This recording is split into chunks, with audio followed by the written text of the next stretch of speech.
यह कहानी आपके मनोरंजन हेतु बनाई गई है।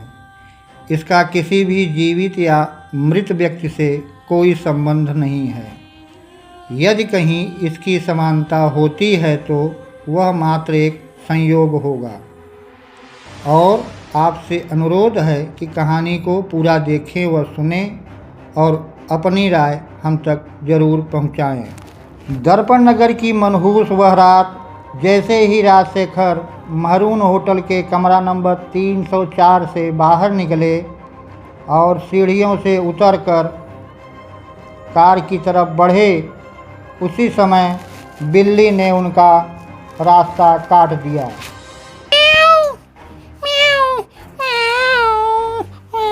कुछ देर रुकने के बाद गाड़ी का रफ्तार जब उन्होंने तेज करनी चाही तो आगे सिग्नल को रेड पाया। किसी तरह वह बचकर समय से जल्दी पहुंचने के लिए मीटिंग में देर ना हो जाए, बहुत ही हड़बड़ी में निकले थे।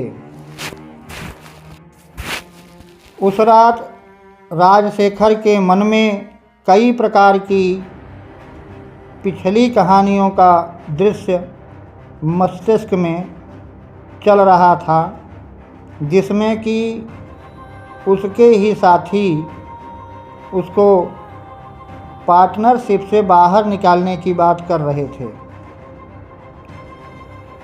सोचते सोचते जब वह तय की हुई जगह पर पहुंचा तो अवनीश ठाकुर भी मीटिंग की औपचारिकता को निभाते हुए अपने अंदाज में पब्लिक को भाषण दे रहे थे। बहनों एवं भाइयों, जैसा कि आप सबका साथ पाकर ही मैं यहाँ तक पहुँचा हूँ, और भाइयों एवं बहनों, मैं अपने जीत पर आप सबका हमेशा आभारी रहूँगा और आप सबके हित का कार्य करूँगा। बस इस बार हमें सेवा का अवसर जरूर दें। एक बुलंद आवाज़ अवनीश ठाकुर, जो पूर्व में विधायक थे, उनके अंतिम वाक्य सुनकर लोग तालियां बजा रहे थे। उसी समय राजशेखर की नज़र उससे टकराती है और फिर आंखों ही आंखों में इशारा होता है और मीटिंग खत्म होने के बाद भाषण देकर वे राजशेखर की तरफ बढ़ चले। फिर वहाँ पर और भी कई लोग एक कमरे में मौजूद थे, जहाँ पर राजशेखर के साथ साथ पहुँचे सब, और पहुंचकर एक दूसरे को ज़रूरत के सामान पकड़ाते हुए अपनी अपनी मंजिल की तरफ चल रहे थे।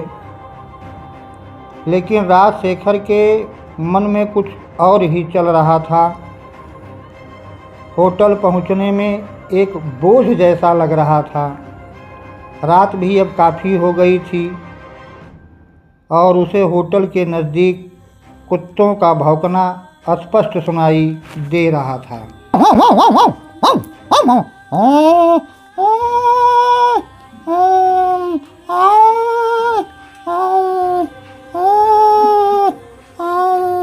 वह उस रात कुछ नशे में भी था, इसलिए चुपचाप अपने कमरे में गया और जैसे ही रात के 11 बजे उसके हाथ की घड़ी में से एक कंपन सी होने लगी, और जैसे ही उसने घड़ी को देखना चाहा, एक छोटी सी धातु उनके सीने में धंस गई।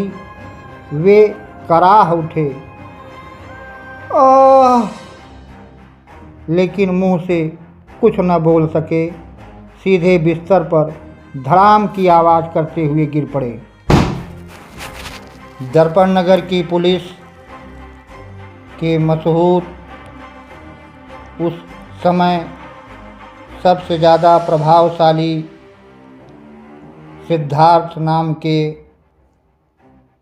इंस्पेक्टर थे, जो मौके वारदात पर पहुँचे और अपने दल बल के साथ उन्होंने काफ़ी छानबीन की और हिदायत दी कि कोई भी किसी सामान को न छुए, ताकि कोई भी सुराग न छूट पाए।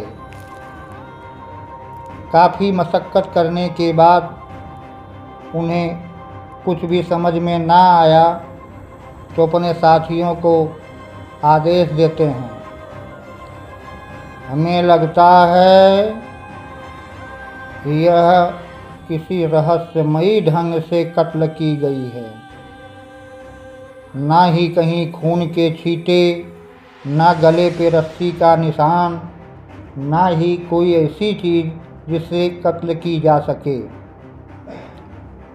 इसलिए हम यही चाहते हैं, अपने छोटे पदवी के अधिकारी को निर्देश दिए, रमेश ऐसा करो, चारों तरफ सील का वो लगवा दो और कोई भी हिदायत दो कि कमरे को न छुए और उसको बाहर से ताला बंद कर दो। यस सर, आप सही कर रहे हैं सर, हमें भी ऐसा लगता है। बॉडी के पास कोई सुराग न थे, ना ही कहीं खून का कोई धब्बा मिला। तब तक राजेश बोल पड़ा, सर जी यह घड़ी सिर्फ बार बार आवाज़ कर रही है।